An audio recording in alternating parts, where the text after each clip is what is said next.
What situation instantly exposes that someone is military? Look, we have one for each of us. Do you I need? just put one Oh, well, I didn't. This one's a little old, so I'm gonna pack an upper. Anyways, what situation immediately exposes that you're military? situation. I don't know. Can I I think tell you what maybe the like sitting like watching the doors or like something dumb like that. hello Hello and and welcome welcome to to the the Flo Flow and and Snow Snow Podcast. podcast. So I'm taking charge today. Look at Yeah. me. I'm the captain now. Um, and also I have pink hair. I know I said the blonde was here to stay, but I got out of the shower one day and my hair was orange. No longer blonde. All of my toner rinsed out, but only the top half of my hair. If you're a girl, you know exactly what I'm talking about. Yeah, lint in your It, oh, thank you. It just looked atrocious. And instead of being a normal person and toning it, I went and bought pink hair dye. Yeah, you are. So today we're going to be talking about red flags in the military. Yeah, there's a lot. Oh, jeez. I mean, okay. So, what's the biggest giveaway that someone was in the military or is in the military and you're like, get away? For males, it's the haircuts Or the stashes? or the stash or their demeanor. What do you mean by that? I don't know. Like you could always tell someone that's in the military. They just stand taller. I don't know. Okay, so as a retired club rat, here's how I could tell someone was in the military, okay? Yes, the hair. Yes, the stash, okay? They always wear their jeans a certain way with their belts. Doesn't matter if the shirt's tucked in or not. Their jeans are always straight cut jeans. And 9 times out of 10, you're at a country bar. And nine Yeah. times out of 10, you're wearing boots. Yeah, but like Also, females, it's not as easy to tell. Do you think? no, I think it's because we look so different outside of uniform. I think, especially because females have to put their hair in buns, braids, ponytails. I think the main giveaway that a female is in the military is I don't unless you're like an alternative girl, I don't see a lot of females outside of the military with a lot of like arm and leg sleeves. Yeah, I guess that's a good So, giveaway. yeah, like that's my thing. That's how you can tell. What about the But combat boots and jeans? oh god. Okay. So that's for like our generation. What about older generations? They always wear a hat. What do you mean? it's it's it's always the veteran hat that says like whatever war they were in. All of them. Yeah, um and it always comes up in the first like 2 minutes of a conversation. yep, Yeah, they let you know that they're a veteran. yeah. I'm very proud of the fact that I am your wife, so I always lead with I'm a military spouse. And if it happens to come up that I serve too, then like, yeah, cool. I always But make sure people know. I don't. I do not. Okay, so that's like clothing, but what about like phrases or habits? Habits. I don't know. Like Tracking. tracking. Yeah, Our kids say tracking. and We're lazing. We are raising some little hua hua kids. It's entirely my fault because yeah, that's tracking all you. Roger. I don't say any But of that that's the stuff. way Yeah, that I was like raised yeah. too. You grew Like, up in the military though, so yeah, yeah, we've talked about it 1,000 times. I get it, but like, hit me every time I say like, you're gonna be the domestic violence abuser now, okay? no, Anyways, no. um, if you didn't watch our last podcast, that's a joke from Doc, Broken Joe podcast. Okay, he made a joke one time. We've rolled with it. I don't beat my husband. Anyways, I love you. we're never having spicy water on the Yeah. pod ever again. So like demeanor, I guess you could say, would be. I know I just said that, but like maybe like on alert or like I don't know. Some people are very proud to be like, "Well, I'm a military dude, right?" Like, and so they wear the Yeah, army vet bros. shirt and like grunt style, right? They're always wearing grunt style. Like, I'm gonna make a very obvious description, and it's going to seem like I'm talking shit, but they're never gonna listen to our podcast, but it's fine. They're always overweight. They always still think they're eating crowns. Okay. They're always wearing some form of tactical sunglasses, and they always Yeah, go they to got the range to shoot their own their personal APAL guns approved in iPro. tactical gear. Yeah. And they think it makes them look so cool, but really you're just another veteran bro douche. Douche canoe. Slightly targeted, but it's fine. Like when I went to go do that one thing a couple weeks ago and sell it. Yeah. There was this guy, right? He had OCP pants on, like actual army issue OCP pants on, and combat boots with like a regular t-shirt, and he just was like, it was like a baggy shirt too. It wasn't like nothing crazy. Long hair and a trucker cap that said like USA or something on it, and like Ah. yeah. Okay. So, all right, so we've described how you can identify a walking red flag. Hold on. Is being in the military red flag? I think if you make it your entire personality, then yeah. But I mean, the military provided so much for me, and I did not have a great experience, but I got so much out of it, and I met so many great people. I think prior to our marriage, I was a walking red flag. I think it really just comes down to like individual sense of self and Yeah. self-worth. So like if you're a douche canoe or a walking red flag, then yeah, you can turn that stereotype true for so many people, Yeah. right? But if you're just not a bag of dicks, it's not hard, right? Like you don't have to be the stereotype. Now my early military career, almost no one knew that I was military. I didn't have a lot of tattoos, was extremely feminine in and out of uniform, and like You're still very feminine now though. But I think, I don't know, I think it was just hard to tell because I never made it my whole personality ever. And even now we're involved in all these veteran spaces, and I'm like, I've never been like that. I don't open with the fact that I'm an army veteran and I did this cool stuff. I open with the fact that I'm a content creator with a reach of 150K, and Yeah. like I do A, B, and C, and I'm involved with all these nonprofits, and I run my own nonprofit. Yeah. And then if they ask, I will only mention it like if someone asks like, "Hey, what do you do?" or if they're like, I hate when people hear me drink and I've just been like right next to the mic this whole time. Or if like if they say that they're in the army or like there's something. Keep going, but I have a question. So like I'll just, hey, me too, you know? But other than that, I don't Not really all ever men. other than that, I don't like ever mention it as like a intro conversation icebreaker kind of thing. Yeah. I forgot my question. So I'm gonna roll into the next one. Oh wait. I said I was a red flag prior to our marriage because I to my core, right? Yeah. Do you think you were a red flag prior to knowing me getting married? No, I don't think so. Do you think E7 so? with a divorce and 2 kids? I mean, I guess that. You're in combat MOS? I guess that. My but guy! Like, as me, as a person, though, like, if you, like, pull It's into okay, it's okay, okay. So that made you, like, a stereotype red flag, but I was E4, single mom, club rat, Yeah. 2 kids. My number one question as a single mom to 2 girls was, same dad? Yes, bitch. Same the dad. fuck?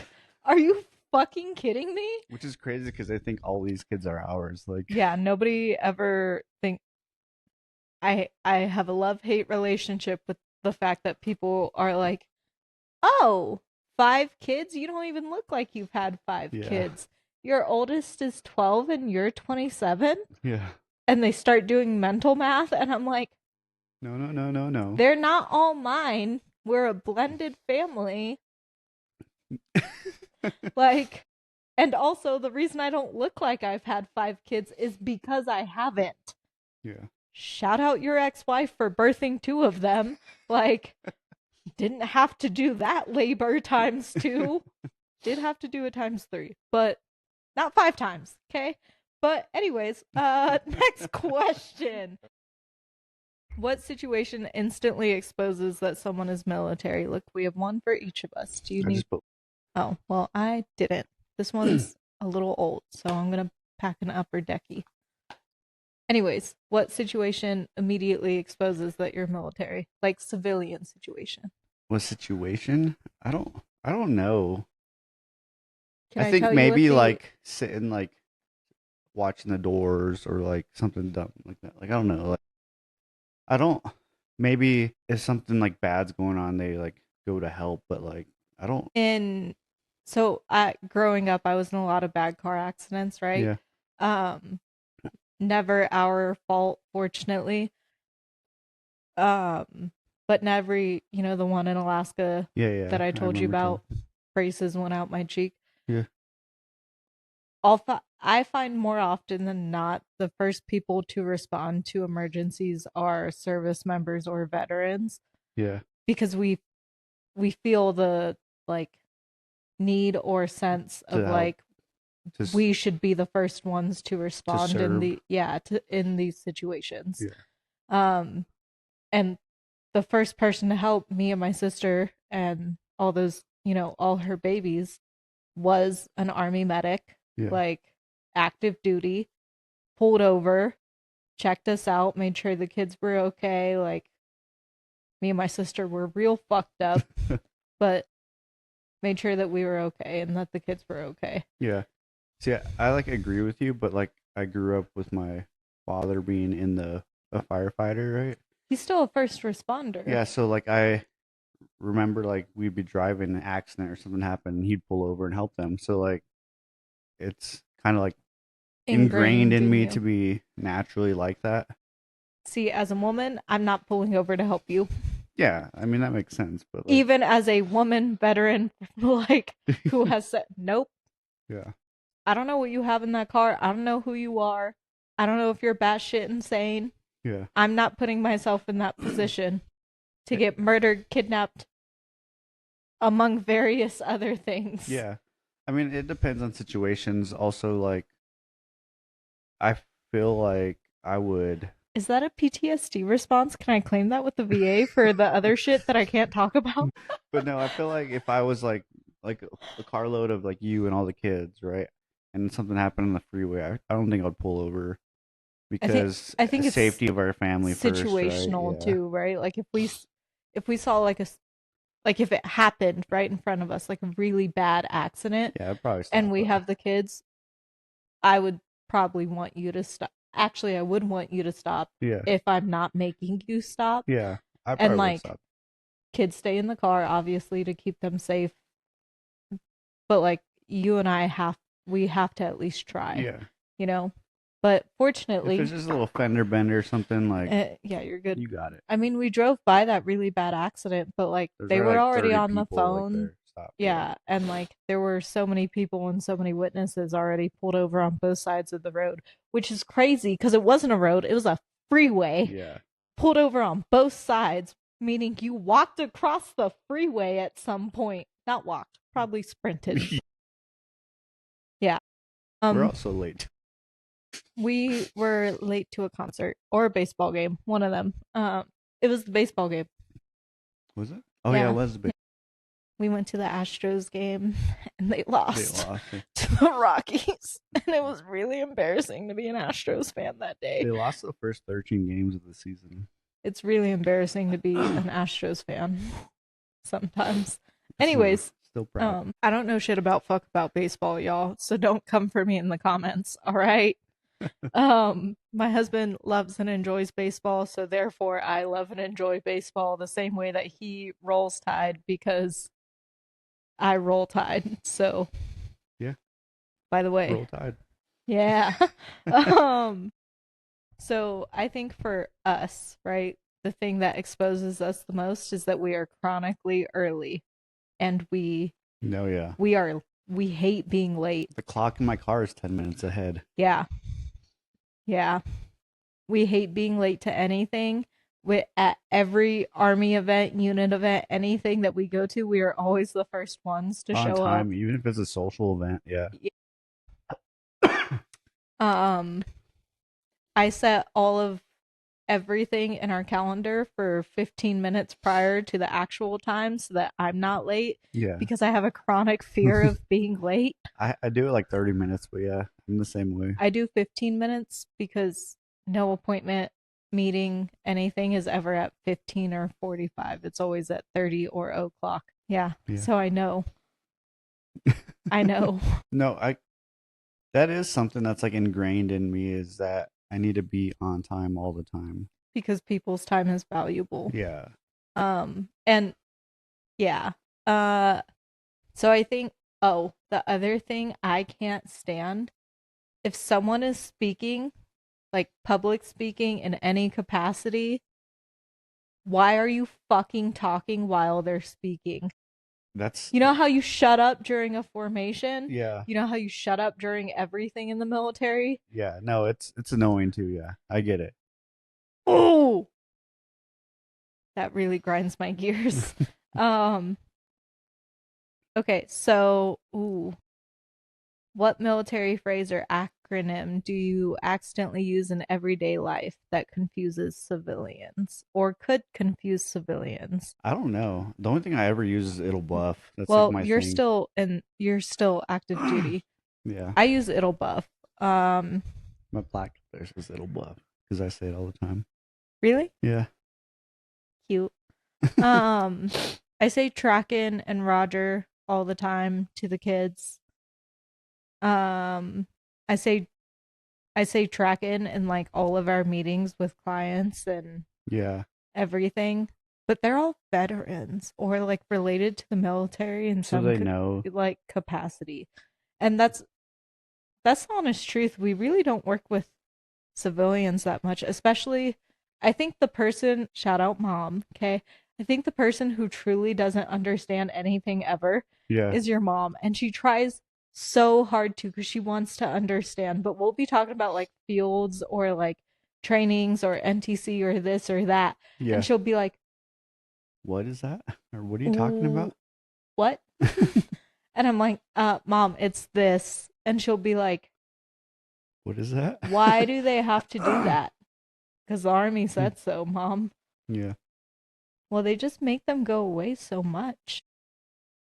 Yeah, mom, it's the fucking job, military. Yeah. Like, I love her so much, but we talked about this in one of our first episodes about how much, like, as much as they live the military life, like their son is gone all the time, they really truly don't understand it and live it the same way that military spouses do. No. And in a sense, she understands it because your dad was a firefighter for so long, but she, like, that life is so different from military life. You still come home every day, so like, yeah. I mean, you still come home every day. You just sometimes have to go away for 9 months or 3 weeks. Yeah. You know, I don't know if I can say this actually. I want your dad to work for the Secret Service really badly, and I've been recommending him to so many recruiters and like sending them his information. He should. He's got the experience. Like, he's got the certs. He can go to the schools. And he's like, my age. And I'm like, Dad, that's not a problem. You really don't understand. I can explain. You've already done 90% of the shit. Anyways, what's something that's completely normal to you but would make a civilian think twice? Mandatory PT or for your job. Yeah, for the job, yeah. Yeah. Could you imagine if a job requirement was that you had to go to the gym every day? Yeah, no. Like, I feel like most people can have the discipline to go to the gym every day, so it's not that big of a problem. Yeah. or like that big of a shocker, right? Like, oh, of But course like, you work out but every most of the day, people you but know you'll go are to veterans. jail or no. Even like gym creators, like normal average like people, like I'm looking for a bro in finance. They go to the Looking gym, for their pro wives do Pilates, like your best friend Alex and JC. yes, I was gonna say CJ and I knew that was wrong, so I was like, Anyways, Alex and JC, they go to Hot Works and Orange Orange Theory Theory, yeah. all the time. They're disciplined enough to work out all the time.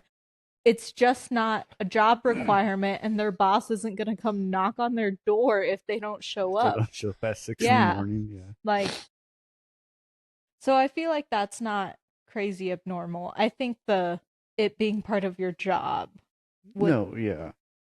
What about the room checks?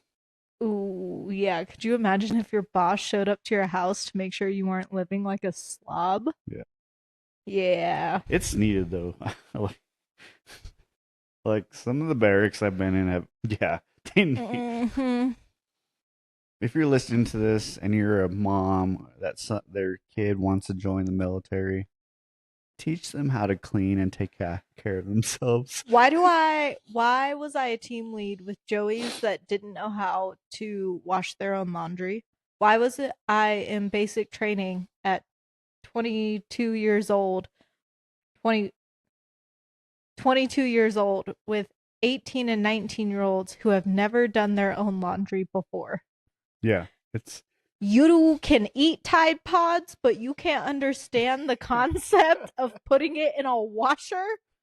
Make that make sense. so okay. It's a Little snack. story, right? When I was in Alaska, I was a sergeant at the time, and we did a barracks inspection. It was like right after everybody off work. Barracks are horrible, right? We walk in this kid's room, Wallace. Shout out to you. Oh God. He's actually a good dude. So, but open the cabinets, pizza boxes, pizza boxes, pizza boxes in all the cabinets Why under would you the not sink. just throw them away?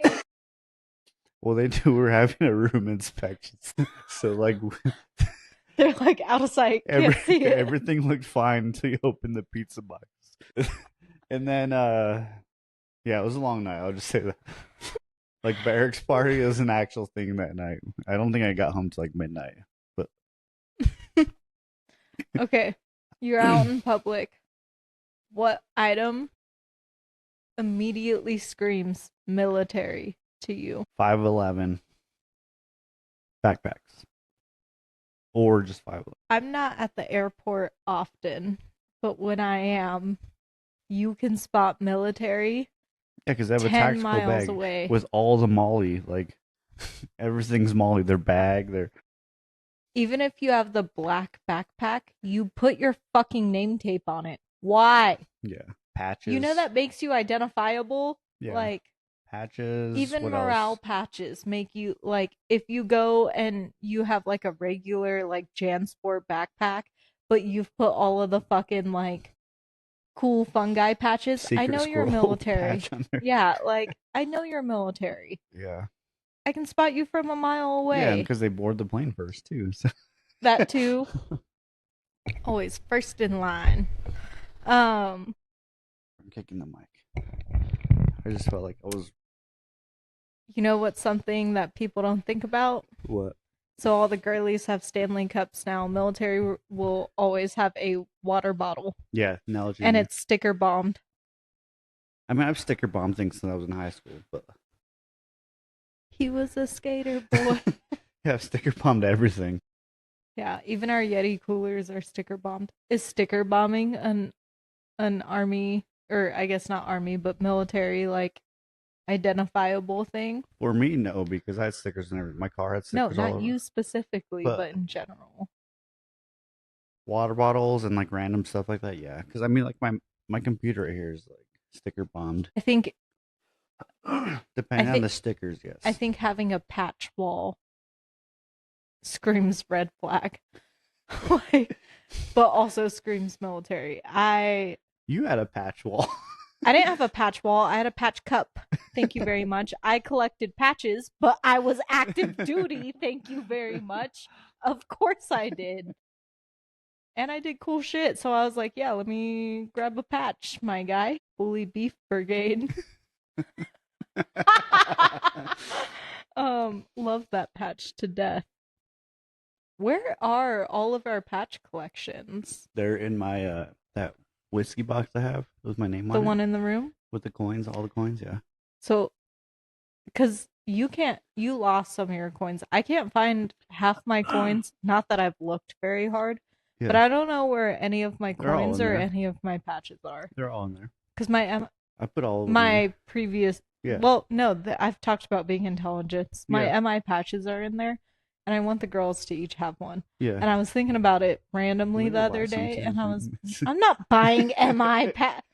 Fuck you! I was issued some. Right, well, I have the retired that one patch. Yeah.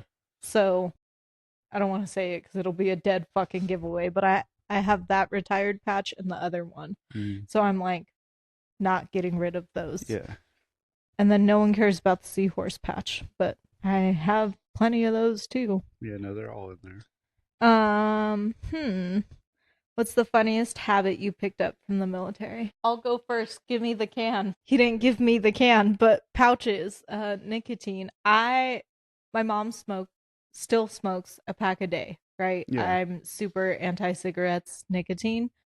And then I was at that point in my career where I like had to stay awake and I couldn't stay awake, so someone let me rip their vape and then I was fucking hooked. So I vaped for a long time, and then when I was getting the girls back from my co-parent, yeah, I was like, I don't want the girls to think this is cool, so I switched from vaping to pouches, and now I'm straight up addicted. Yeah. And the only time I've ever quit was when I was pregnant and breastfeeding. We tried to go. We went like a month without them. And I was miserable. And then we did family therapy for some time. When we did family therapy, our therapist was like, hey, you know why you can't quit? Because you have ADHD and that's a stimulant and you're trying to quit. You need to replace that stimulant with something else. And I was like, no, I'll just get back on that. Like, it's totally fine. I'll just nicotine. I think for me, it's caffeine and also. You used to vape though, not pouch, and then I but pouched it was like years. crazy. I pouched especially when I was active duty. I had to keep multiple cans on me because I was burning through pouches. Like I would use like 8 a day and have like double lips in. But that was before we discovered Velos that went up to 9 milli vanillis, and I was packing like 2 6s just to feel something. No, I used to vape when I was like a long time ago, and then I stopped, and then every now and then I'll just buy like one and like use it till it's empty. But I was like never addicted to it, I guess. And then I started pouch, especially when I was in Korea. I was like so stressed out that it was like I went from 3 to 9 like instantly, and then I buy vapes for road trips because like I know that pouches won't be enough for me, so I'm like, and then I choke and die, and then I'm awake. Yeah. I bought a lot when I was in a lot of vapes in Korea. Yeah. Okay, so nicotine and caffeine are the bad habits we picked up. Yeah, we do. I still have like 2 a day. I would argue alcoholism. I don't think we're alcoholics.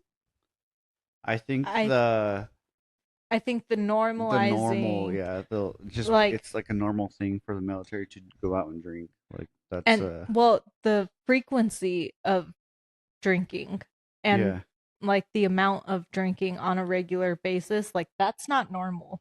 But in the military, it is. It's like Monday, bad day at work, crack a 30 open. Tuesday, bad day at work, crack a 30 open. Friend, when I was at drum a long time ago, he would drink a 30 rack every single night. That's insane. We have a friend like that now. Budweiser. Yeah. That's Every single night. phenomenal. Yeah. I mean, I am very open with the fact that like very early 20s I abused alcohol as a coping mechanism.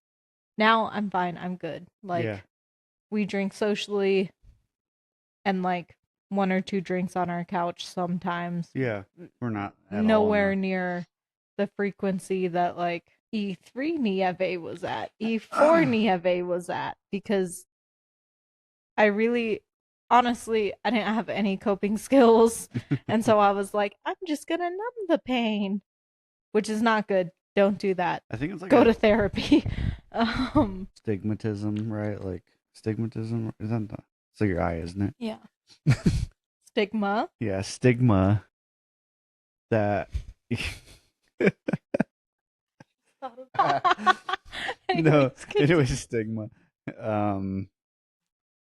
That you like have to drink, I guess, as you're in the middle. Oh yeah, because I remember it's when definitely peer pressure. I remember when I joined the army, my mom was like, "Don't be going out drinking and getting all kinds of tattoos." And that was like the one thing she said was like, "Don't be doing that." Didn't she cry when you came home with tattoos? Yeah, because sorry, shout out, mom, love you. I came out with like the half sleeve, right? But I see all the time where people are.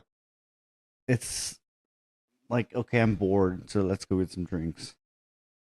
Yeah, like I see it quite frequent. Well, we both see it quite frequently in the military where you can't just hang out without there being alcohol involved.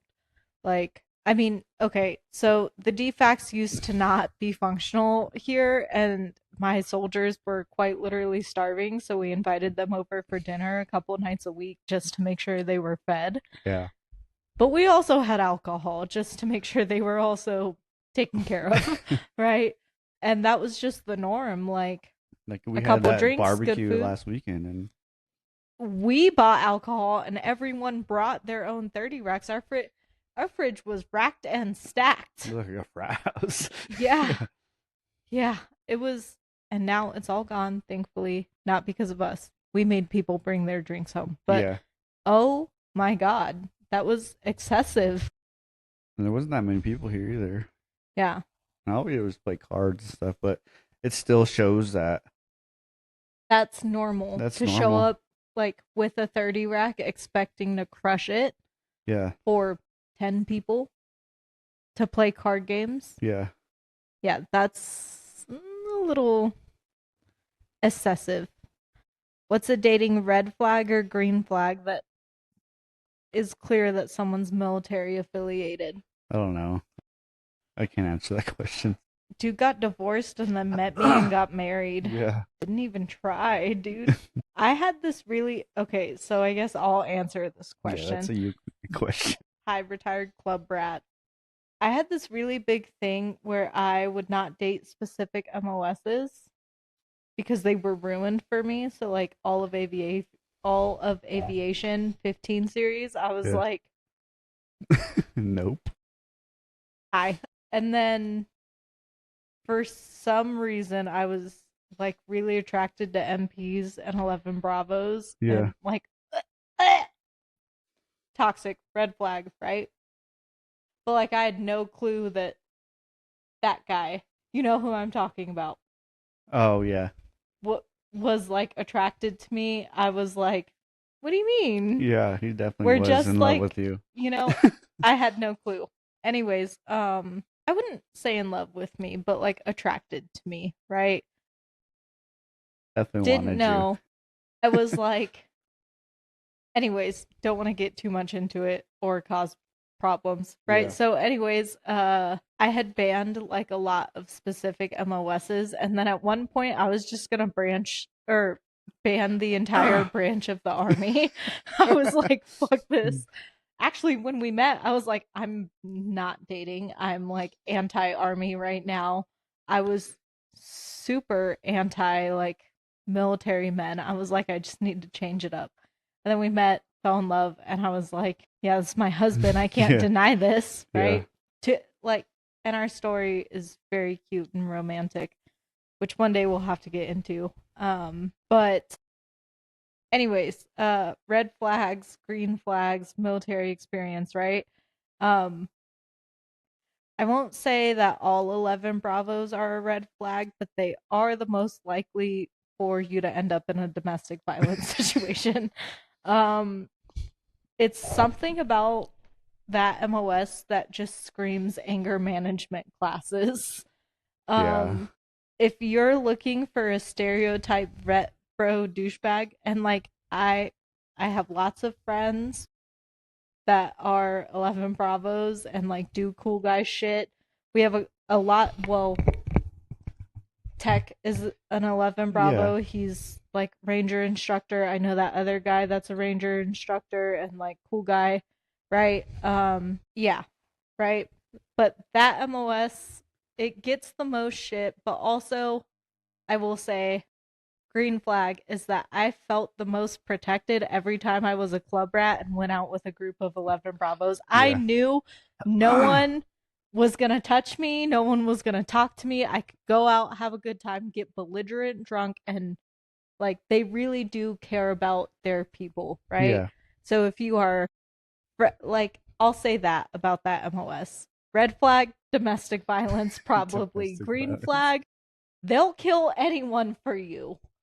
Actually, Truly. So, actually, most of the 11 Bravos I've met are some of the most educated people I've ever met. that's what I was about to say. Yeah, like multiple degrees, but they chose to enlist because they wanted to go to war and kill people. Yeah. And like, I'd rather them do that than be serial killers.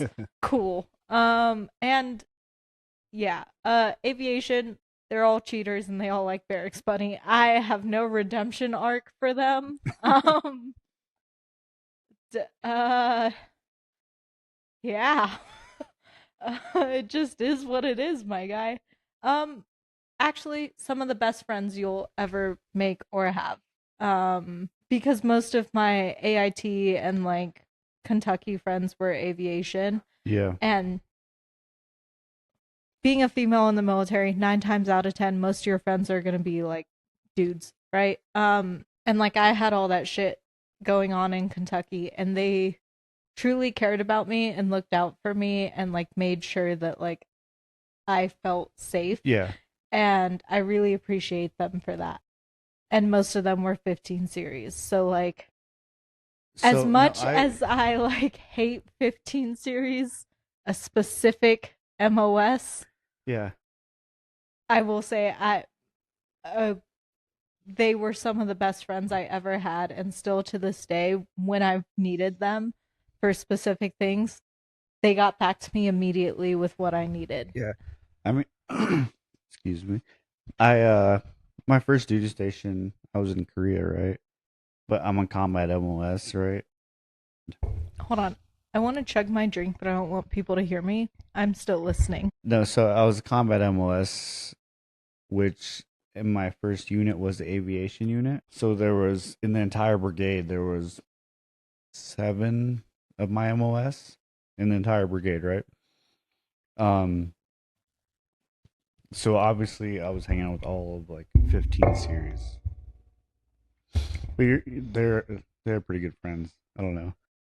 I still have some of them on Facebook and stuff, but They get the coolest jobs after the military too. yeah.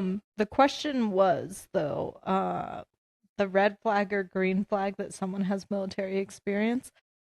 I promise you, retired club rat, okay? Every time we went out to the bars, Yeah. that was their opening line. I'm a ex MOS. I would wingman a lot of them. Yeah. Oh my god, yeah, let's do a shot. Cool. Slam a shot, okay? Yeah. Oh my god, this is my friend. They were in Afghanistan together. They're great guys. Let me introduce you. Oh yeah, I'm Spec Ops. I do this. Oh yeah, I'm Ranger. I do this. Oh yeah, I do this. Because to civilian women, that's hot. Well, I don't want to say this, right? But I'm gonna say this in Yeah. like the most toxic way possible. Military men can't pull military women because we work with you guys every day. So we know what you guys are actually like. and like we weren't in the same unit, nowhere No. near each other, whatever, Yeah. right? Everyone in my unit, even if they were conventionally attractive, I knew them and I knew what their work ethic was, so they were disgusting. Disgusting. All military women are not attracted to their coworkers in any capacity. Actually, we know of some horror stories, so I won't Yeah. say that. But generally speaking, military women don't want like their coworkers. We work with them on a day-to-day basis. They're disgusting. I can smell them in the motor pool. Unless you're a lieutenant and a staff sergeant. What's wrong with an E7 and an E4? Oh my god. I remember when after we met, came to I used to host parties at my house every Friday, right? Yeah. That was like my thing. You came to one of those and one of my coworkers was like, dude, he's an E7. And I was like, yeah, I know, but like we're really good friends. Like he's single dad. I'm a single mom. We relate on so many levels, like this, that, and the third. Like he went through an ugly divorce. I went through an ugly divorce. Like we're just hanging out. Yeah. We spent the whole night together, ignored everyone else, ate tacos together, night, yeah. sat in the kitchen, like talked to each other all night. I took care of you all night. We hung out all night, woke up the next morning, took care of each other, hung out with the kids, whatever, right? Yeah. Went to work the next week and they were like, dude, he was trashed. Like you have to stay away from him. Like he's a problem. Married him, have his name and his face tattooed. Thank you very much. They're just jealous. I can see that now, but I also think like the general consensus, creepy E7 hits on lower enlisted. Typically he's married with kids and just hates his wife. You were divorced. You loved your kids. Love your kids. Yeah. You're a good dad. You're a good person. It was a very different situation. So I understand their concern from an outside perspective. Yeah. And even my NCOIC who lived across the street from us. Yeah. Well, from you at the time, like, hey, I see you in this housing all the time. Like, what's going on? That's my homie. Like, what do you mean? We're bros. A week later, I got married. And like the thing is, most of them spoke from a place of concern because 9 times out of 10 in the military, that is predatory behavior. Yeah. So I understand, but that was not our situation at all. Because if we say that 2 single parents met, fell in love, and blended families, that's normal. But see, I'm different though, and I am very much of like I separate my army life from my I try my best to like my personal life to my army life. And so like us talking and meeting and like doing stuff and like hanging out and all that stuff was just you and me. It was just we were just hanging out. Yeah. Catching a vibe. Yeah, it had nothing to do with the army. And so like that is like But can you see how predatory senior enlisted could have the same perspective on junior enlisted? And like it could be I see all that, right? Yeah. And I've seen stuff like so like we've all seen it, unfortunately. Yeah. But like my mindset and my like personality and stuff, like we know someone who got pregnant by their first line NCO. Yeah, I know.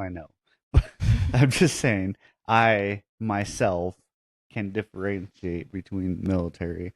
And so like when we started talking, it was just me and you, and the army had nothing to do with it. I agree. I think like we were we've talked about this so much, like we were at all the same duty stations at all the same times, and like almost crossed paths,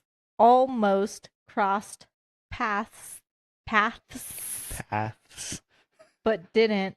And like we have pictures of me and my niece at the same playground that Clary and Bo have Yeah. pictures at, right? Like it's different, Yeah. right? So I agree. But I think to anyone else, I No, mean, it's a I red flag. Yeah. post us on social media quite frequently, and they're like, especially when we first got married, Yeah, they and were you're still like, in. Yeah. yeah, they were really not happy about it. And I also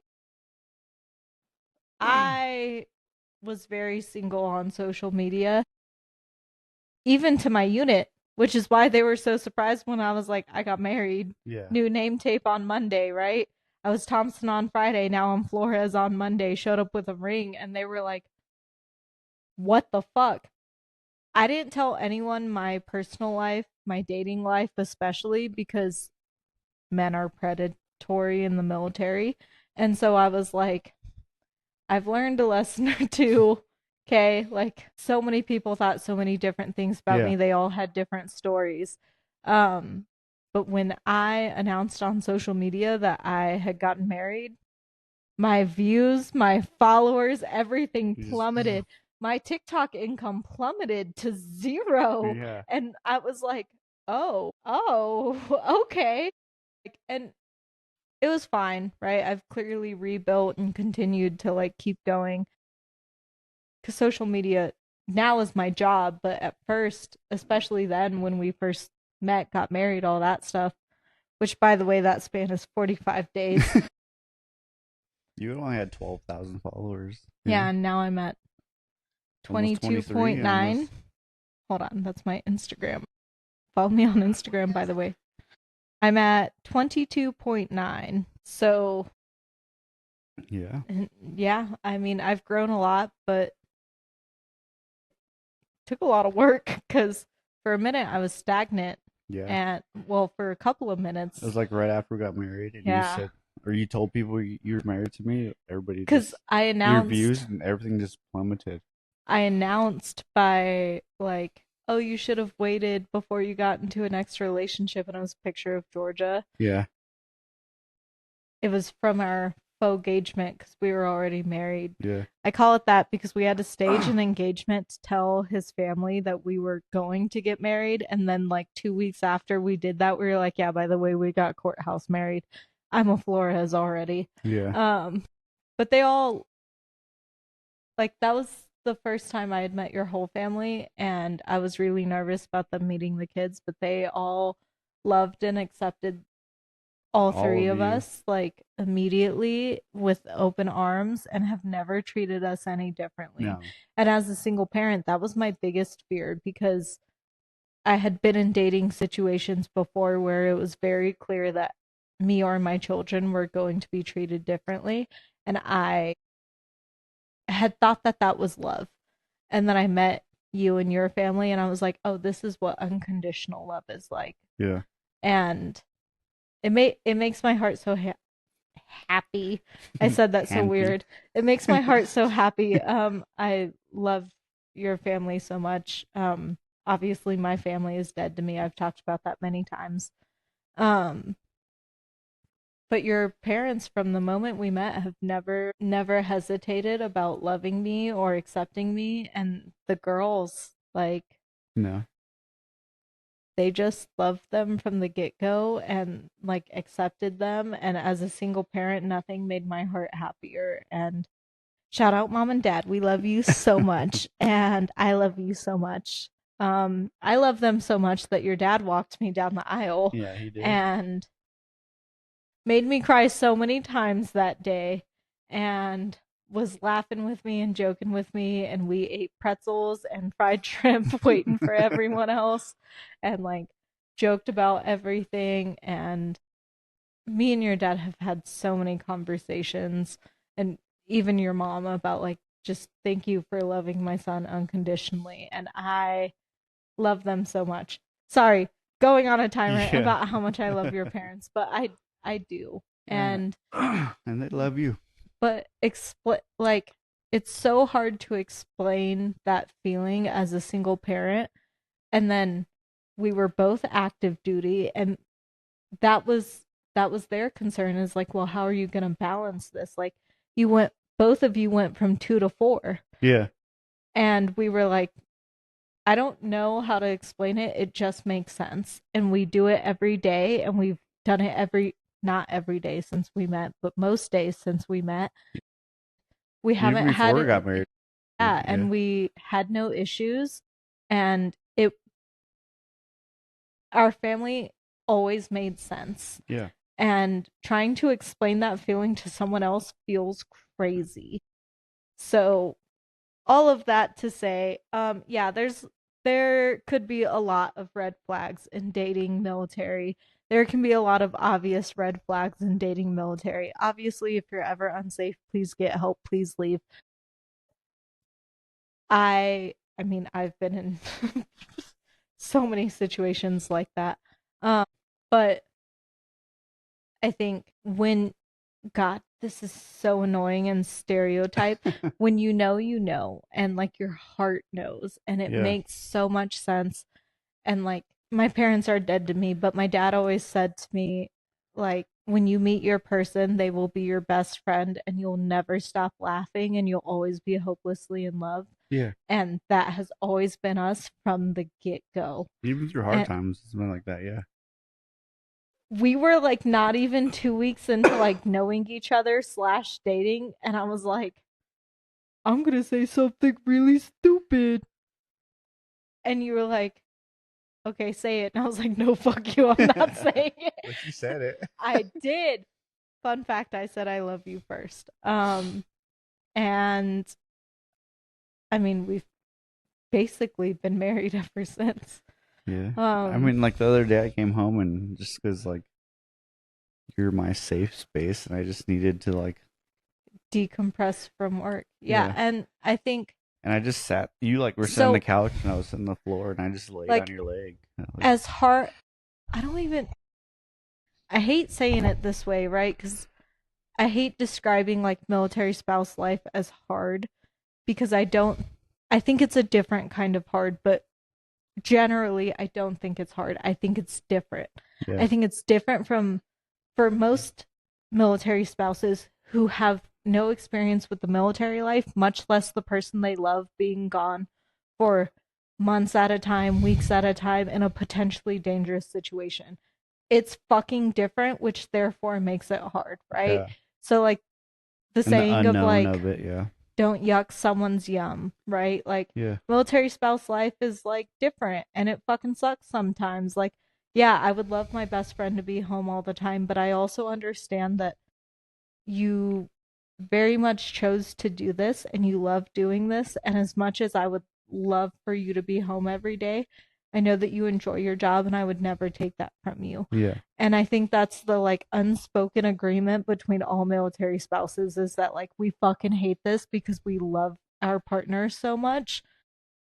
And like we want to be with you all the time, but we also know that you love what you do, so we never want to take it from you. Yeah. And so I hate saying that military spouse life is hard because truly it is not. It's just different. And I'm gonna get canceled for saying that. But I think dating and military life, right? If you don't have a basic concept, if you're a brand new civilian dating a military person for the first time, this is a lot. Yeah. And it's a lot to like ask someone to understand, and it's a lot to ask someone to like conceptualize or like. Even I would say that. I mean, okay, not even dating. Your first wife was a civilian with no military background experience at all. And she had no clue what she was getting into, and she was fucking thrown into it. That's what I'm saying. Like people that just like join the military, graduate basic, get married. Like those, like it's still a shock to everybody. And so I understand what you're saying. You're still learning.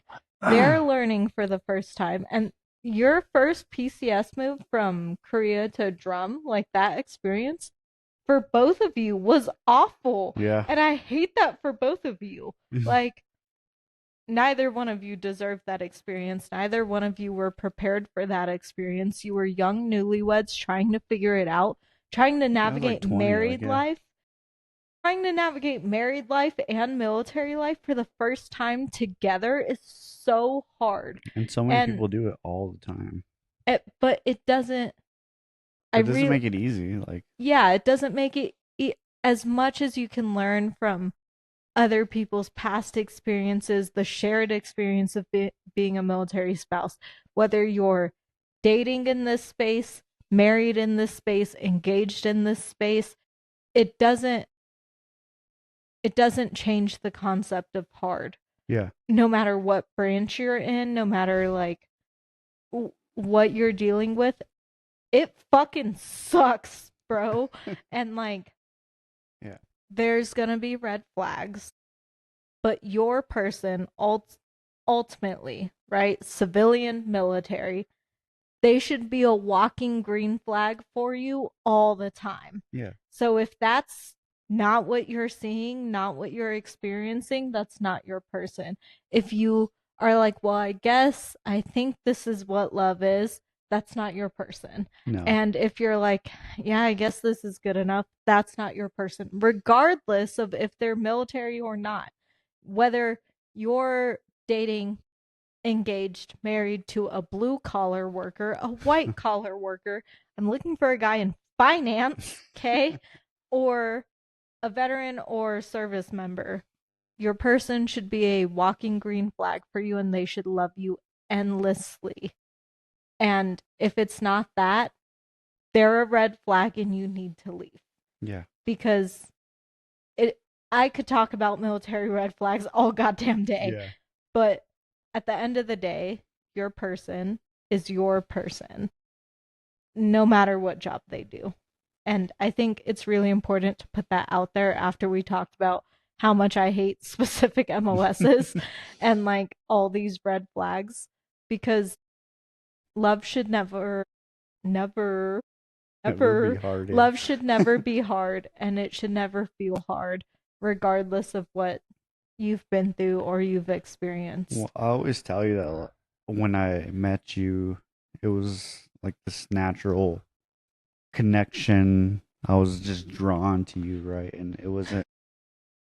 Which is so funny because like we joke about like you made me use your computer all the time, right? Yeah.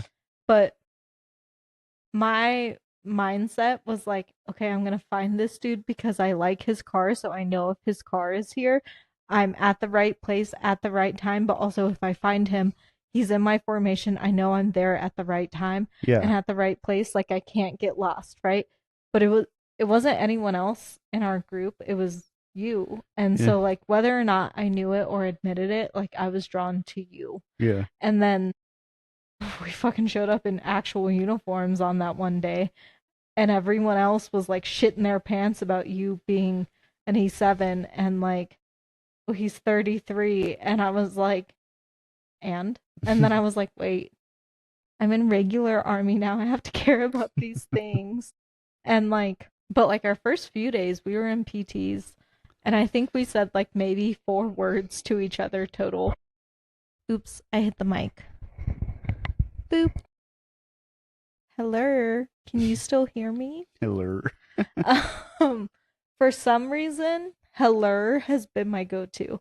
Anyways, I was super just like drawn to you the same way that you were drawn to me, and it just made sense, you know? You just felt like home. Every time I was around you, it just felt safe. And I felt natural and natural, easy. yeah, home. I love you. I love you a lot. And if I haven't said that enough lately, I love you. I think we have 2 more questions, but I am a yapper, so I just kept fucking going. Anyways, what's the most unhinged thing military families or spouses normalize that civilians would be shocked by? I'll go first. Okay. Deployments and rotations. What the fuck do you mean the government needs my husband for X amount of time? Yeah. Please sincerely suck my dick. Even when I was active duty, like, what do you mean the military government, like, whatever, needs me more than my daughters do? Like, and I, like, as a single parent in the military, that broke my heart more than anything. And I was like, I am missing out on so much. I need to be home so much. And so I think the amount of time away Yeah. is something that civilians and like non-military can't conceptualize because it's not realistic for them. I keep saying a bro in finance, okay? Your mom, right? Your dad was a firefighter. Yeah. Could you imagine like the firefighter committee, I don't know, The firefighter taking committee. your dad away for 9 months? No, yeah. That would, like, I love your mom. She's so resilient. She's the most faithful woman I know. But most civilian wives can't conceptualize that. And No. they don't understand that's just our normal. Yeah. Like that can come Weeks at a time. yeah, Yeah. weeks, months, a year at a time. For Navy wives, it's years, plural at a time. Shout out, y'all. Y'all are whew, so resilient and so strong. I could not do that. I respect the hustle. It would not be me. It could not be me. Navy wives, y'all got it. Clock it. I think not so serious, right? But I think like Drinking and alcoholism is like, I don't know. I follow a bunch of blue collar wives on TikTok. but that's like blue collar, like so like blue collar military, almost same. But parallels. Like, yeah, but you got a GED. You ended up in 2 places. I know, like obviously, that was such a stereotype. I'm so sorry. Please don't cancel me for that. Okay, you can still be very successful with the GED. Well, I mean, like obviously, like people in the civilian world go out and party and stuff, but I think it's more of a like not natural. Like we just talked about, like every event, every get together has some sort of alcohol in it, right? And so I remember this one time I was at home on leave, and we were like drinking, like me and my friends, right? And they're like, "Why are you drinking so much?" Like, what do you mean? This is normal. This is a hangout. This is my. Yeah. It's what the kids used to call a kickback. Shout out Hecka. But like, I think that's something that's normal for military people. That's not normal for anybody else. Yeah, I agree. The excessive normalization of alcoholism. Yeah. Excuse you. Excuse me. I'm sorry. I burped. If you guys heard that, I'm so sorry. Yeah, I think that's so like time away alcoholism. I wouldn't say nicotine use. Nicotine has been around for forever. I think it's really normalized. With that said, though, with nicotine, right, is obviously right now everything's in, right? Pouches, both in and out of the military, okay? Yeah. But when it was like dip, right? Before the like pouches came a thing, everybody dipped, right? In the military? In the military, okay? And then when I was recruiting, right, nobody, like the civilian world, like dipping was like you're shunned, right? And so, but like you grew up with it because your dad did it, but like yeah, my daddy, my dead to me daddy dips like 2 cans a day. Shut up. He dips like 2 cans of Copenhagen wintergreen since 2000 and like 2000. Yeah. Actually, that man is a creature of habit. And so like I know what it smells like. I know what it looks like. Copenhagen wintergreen. It brings like PTSD flashbacks for me, right? And like spit bottles. Yeah. All the time. Spit cups. But that's like a military thing that you don't see outside. Spit cups and bottles and like not as excessive much, maybe use blue of nicotine. Collar, but like other than that, no. Yeah, you know what? Even like on TikTok, you don't see finance bros using nicotine. Mm-mm. I keep referencing finance bros, and it's because that audio is stuck in my head. Looking for a guy in 6'4". Nice eyes. I think it's because I saved it to the Fleet Week collection, but on our organizational page. Catches at Fleet Week LA. Oh my god, yeah, we will be at Fleet Week LA. That's crazy. We'll be there with one of our partners. I don't know if we're allowed to name them. We've named them before, but we haven't asked permission. So anyways, we'll be there with one of our partner organizations, or I don't think we can call them partners because we're not partnered with them for this podcast, but whatever. One of our organizations that we work We're with. staff. I'm just keep doing We what should you're get, doing and move on, we you should- know? we- Oh my god. Inside joke. That But I don't work for you. we should get No one else is gonna laugh at this, and I'm so sorry, but honestly, I'm really funny. we should get media badges. Like make our own media badges. I think that's illegal, but I mean, we are their media. Yeah. We're their, like, that's what I'm saying. I wonder if our content creator friends are getting Press badges. Yeah, It's the because same they did press for and vice media. NatCon. So I wonder if they'll get some for this. See, but they're gonna going ask out that there question. for nationals, so I mean, we're going out there for the same thing, but we're not. and we're staffed. I think Question we for you could. guys. We're gonna have to edit that out. Anyways, okay. Hold on. What's one thing military people are overly prepared for that civilians definitely are not? This is my last question. That we're overly prepared for? A Yes. The zombie right to apocalypse? bear arms. Why do so many military members own guns? Weapons. It's a weapon, yeah. See, but I had that situation in Kentucky where I definitely should have owned a gun. And I got real southern all of a sudden. I don't know. I'm not drinking whiskey though. I feel Anyways. like it's like you, in theory, use them naturally, like with your career. So it's like, okay, let me buy more. I never have. So my dad was military, but I grew up in a very anti-gun household. Not anti-gun, just my dad didn't want guns in the house because of his own mental health.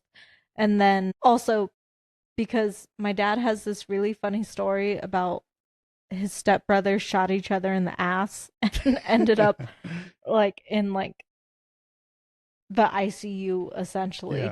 Yeah. When he was a grown adult, meaning grown adult men were playing with guns and shot each other in the ass and then ended up in the ICU. Yeah. So my dad like was super anti-gun my entire life, and then I've never felt uncomfortable around guns or weapons ever. I just didn't. I'm not familiar with them, so I Yeah. can admit that I'm uneducated on weapons. But I've never ever had the desire to like go and buy a gun. I've Yeah. never had the desire like, oh, you need protection. Like, I don't know. I'm very big on like I can just call 911 or like leave this situation or like get myself into a better situation, like safer situation before I ever need to reach for a weapon. When we met, I had a taser. You had a taser for I don't know why. I just had one. You just had one. And it just, like that's just what I was Yeah. big on is like I can do everything else before I have to pull a trigger. Yeah. I like having them, but like I like shooting also. Full so- disclosure, we do own firearms and they are registered on post. Yeah. I don't know. I like shooting and the sport of it, right? And just I can appreciate it. I don't know anything about our weapons or where they're located or even what kind of weapons you own. I just know that they're somewhere in the garage, right? Yeah. Maybe. Or actually we tell our kids that they were lost in a boating accident. But like, and our kids don't know anything about them either. We're No. like really big on weapon safety. But our 7-year-old, my co-parent, she has a 22 long, like, yeah. and she's shot it before, and like familiar with it and like comfortable with it. Actually, I think our 6-year-old has shot it too. And back when they were like 5 and 4, and they've been out to the range and out to the desert to go shooting since they were like 1 and 2. Yeah. So they're very familiar around weapons. But I think that's like, I don't know, unless you grow up in like the country and you're just around weapons all the time, you're Yeah. not Because I didn't, that I didn't like grow up around him. Like my dad always wanted them, and then we just never honestly had the money to buy any. Right? So like, does but Dad own any now? Yeah. Oh, yeah. Yeah. Duh. Duh. Yeah. Anyway, I forgot about that. Anyways, But it's always been like a thing, right? We always wanted them, just never could afford them, and so but in a different capacity than I did, you grew up around them in a different sense. yeah, Because your dad was a first responder, and like you grew up around first responders. I grew up around military. See, but like as much as I grew up around military, the military that I remember, like we played on the tanks, but I never saw any other weapons. And like when I say we played on the tanks, we played on like retired tanks in front of my dad's buildings in Germany, like the old World War II World War tanks II, that were like full of spiders that we shouldn't have. Actually, my oldest sister broke the like hatch to one, so we were able to climb in them, but we shouldn't have been. Okay, like you were able to climb on them, but not in them until my oldest sister broke a hatch or someone broke a hatch. yeah. And then we could climb in them, but like we weren't supposed to. And obviously they're all empty and full of demon spiders, okay? But like But like I grew up like that too, as like my dad being a firefighter. Like I was crawling all over fire trucks. Like he would go on a call, and me and my sister be chilling at the fire station, like playing pool Yeah. and like climbing over fire trucks. That's and, why like, you know how to hold a pool stick. Yeah. Do you know how many times like I've been at the bars and like drunk men have tried to teach me how to play pool and I'm like, don't fucking touch me, don't look at me. Yeah. Like Do I'm whole, here like... to observe. I'm not here to learn how to play pool. I'm here so that I can like take a breather and drink my drink, and then I'm going back to the dance floor with like the rest of my friends. No, we'd always, even like the weekends, or like they'd be cleaning the fire trucks or whatever, we'd be there and we'd just be playing pool the whole time. See, you grew up in the fire station, and I grew up in the motor pool. Yeah. Like, same, but different. I have a question not related to any of the red flags or green flags of military. You do you think you were always going to end up in the military? I don't know, because like we've talked about this on the first episode, right? I joined the army on a whim, right? I had no desire to join the military, or like any idea that I was going to join the military. But I think the way I was brought up kind of like set me up to join the military, because I was either going to be a cop, firefighter, or the military. And it's like that's just how I was raised. So because you grew up around first responders, you felt like you had like maybe you felt like you had a duty to serve. Yeah, no, in whatever 100%, capacity. Yeah. So either cop, firefighter, or military. Yeah. And when I was 16, my they started the Fire Explorer program at which is a branch off the Boy Scouts. Mm-hmm. So it's the Boy Scouts, but it's firefighter oriented, and it basically you're being a firefighter. You can't like obviously do like crazy phone calls and stuff like that, right? But you train to be a firefighter and do all the stuff. But I joined that, and I actually started it at where my dad was a firefighter, and it made him come back to being a firefighter. Because he got out like the year before. You know, at the wedding, me and your dad were talking about he's gonna go back to firefighting. Really?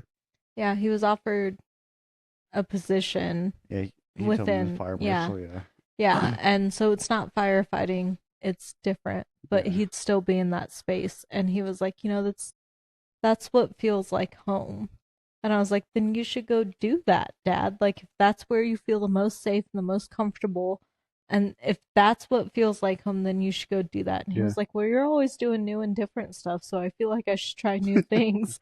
And I was like, no, Dad, I'm not even 30 yet. I'm supposed to be trying new things. And he No, was like, he talked to me about it. He's just gonna be a fire marshal, which is I hope he basically, takes it. yeah. I He love would, Dad so much. I love him so much. He works so hard. So does your mom. They work so hard. They're the most faithful people I know. Um, and they deserve a kind, easy life. And it sounds like that would be the setup for them to get to where they want to be, yeah, to retire. And fuck, dude, I wish we were making like 10 grand more a month so that we could just pay their bills and they could just chill. chill out, yeah. And like, I mean, not just my dream, but our dream is to, build our dream home and We'll build like have a separate house for them, yeah. not even a separate house, maybe just like a separate section of our house, something better than a mother-in-law suite, right? Like their own Apartment, basically. area, right? Yeah. So that they can just retire and do nothing and go fishing with the grandkids and hang out with us. And they don't have to cook dinner if they don't want to. They can walk the hallway and like come over. And like, I love your parents so much that if I had the money to, I would write Yeah. words. I would retire them tomorrow. And like, I would love nothing more. They would love nothing more than to have all Yeah, their they bills would. paid. Like, and I honestly, like, I know that most people have a mother-in-law from hell, and I mean, your mom and I, we've had our spats. Yeah. I think it was just getting adjusted to like me New and my wife, yeah. personality. Not new wife, just I have a very strong personality. Yeah. And like now we all joke about it, right? And like your parents don't have to walk on eggshells anymore. We can all crack jokes. It's very funny, Yeah. loving, right? I can joke with both mom and dad, but they like I love them so much that I very much would move them into my house and have them live with us forever. And I would, if they wanted to go see their other grandchildren, I would fly them out. Yeah. I would make sure that they can do that on whatever when they wanted to. I don't care if it's a Tuesday morning and they're like, I'll be back for dinner. I got you.